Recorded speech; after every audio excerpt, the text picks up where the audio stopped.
Hello guys! Isa na namang napakagandang araw, kaya samahan ninyo kami. Pupuntahan natin ang isang napakagandang beach resort sa Infanta, Quezon.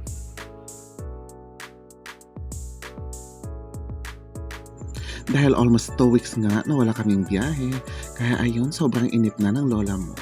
Kaya ayan, inaya ako ng kaibigan ko na may kakilala daw siya sa Infanta, Quezon na may-ari ng resort na pwede naming puntahan at kuhanan ng mga videos para maipapakita kami sa inyo.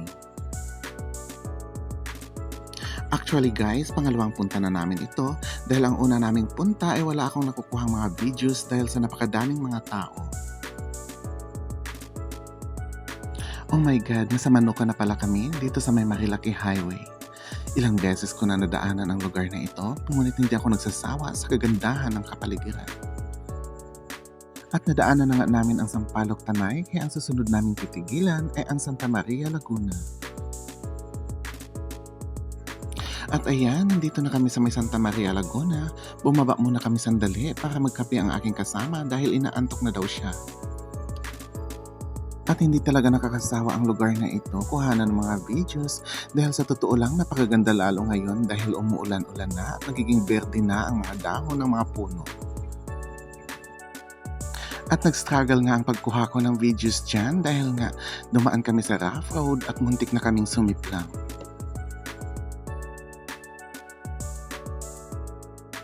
At dahil weekdays nga ngayon, kung makikita ninyo, walang masyadong mga biyahero, kaya ayan, sulong-sulo namin ang daan.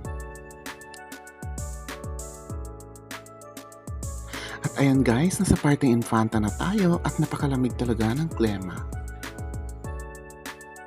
Kanina habang nagbibihis ako, nagdadalawang isip ako kung tutuloy pa ba ako o hindi.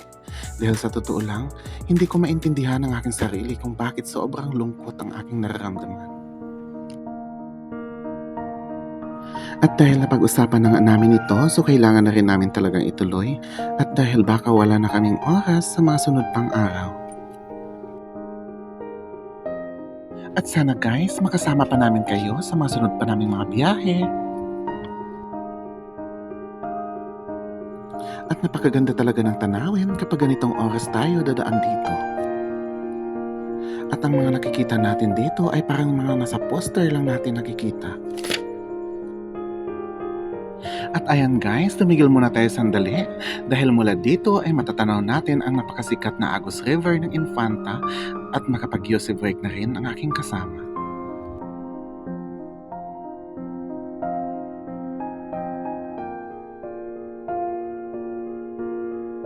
Ayan, nandito na kami guys. Welcome to Cote de Azor. Sa araw na ito, igagala ko kayo at ipapakita ko sa inyo kung gaano kaganda ang kapaligiran dito. Ang sabi ko nga sa inyo kanina, pangalawang punta ko na dito. Pero nung una ay hindi ako man lang nakakuha ng mga videos dahil nga sa napakaraming tao. Ayan guys, nakapag-login na nga tayo dito. Nakikita ninyo ay ilang tao lang ang mga nakikita sa paligid. Kaya malaya kaming may pakita sa inyo kung anong mayroon dito.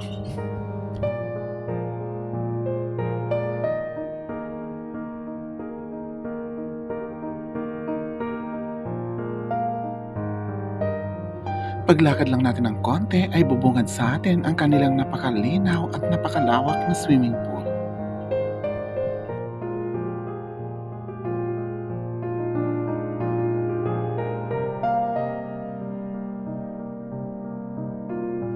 At kinuhanan nga ako ng aking kaibigan habang naglalakad dyan. O diba guys, napakaganda? Sana makabalik kami dito.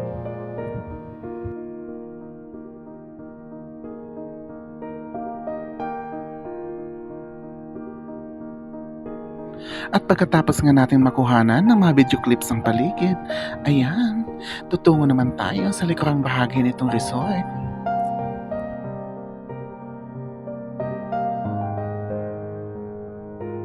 At dito naman natin makikita ang parating karagatan nitong resort. At ayan na nga, binuksan ko na ang gate para maramdaman natin ang simoy ng hangin ng karagatan.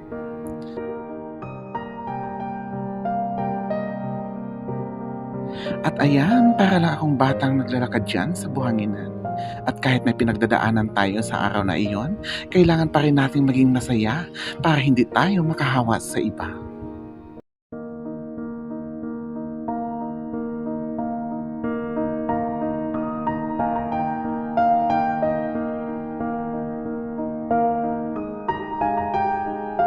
At bago tayo umalis, tingnan muna natin ang kanilang mga rooms na pinapaupahan para sa mga taong gustong mag-overnight o mag-staycation dito.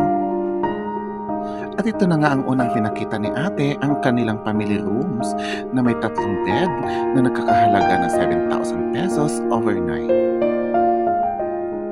At tamang-tama ito sa mga pamilya na gusto mag-overnight o mag-staycation ng ilang araw. At nakikita naman ninyo na malinis ang paligid at siguradong komportable ka dito kapag mag-stay ka ng ilang araw.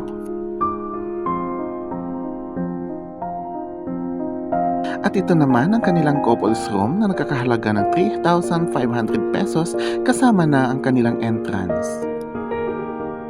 Tamang-tama ito kung dalawa lang kayo at gusto nyo lamang lumayo sa ingay ng syudad. At sa mga walk-in naman dyan, pwede naman kayo mag-rent ng kanilang open cottage na nagre-rents lamang sa halagang 800 pesos hanggang 2,500 pesos. At ang kanilang entrance fee pala, nakalimutan ko, ay nagkakahalaga ng 250 pesos at para sa akin ay solid naman. At ayan, sinama pa tayo ni ate sa kanilang pabilyong building para makita natin ang kaloob-looban nito.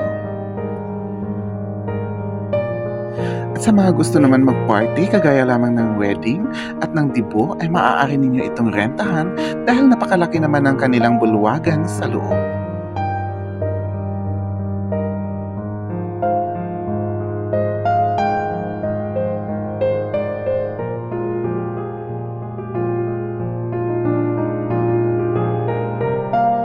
At ayan na nga guys, nakikita ninyo ang kanilang bulwagan sa loob.